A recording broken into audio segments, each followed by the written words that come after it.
Ano ba to? Jinju. Ganda dito, no? Dami ilaw. Parang laging Christmas dito, ah. Ito, City Hot Pot.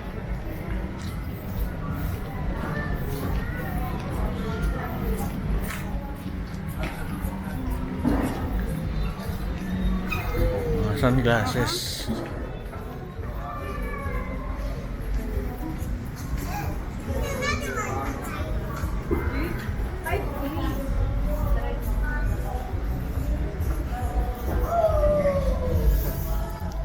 Kung ano, sa tingin ko mahal dito pero kung convenience naman ang gusto mo kung taga rito ka lang naman, pag pupunta ka pa ng mga Divisoria, tsaka sigurado na genuine ng ano rito, mga items.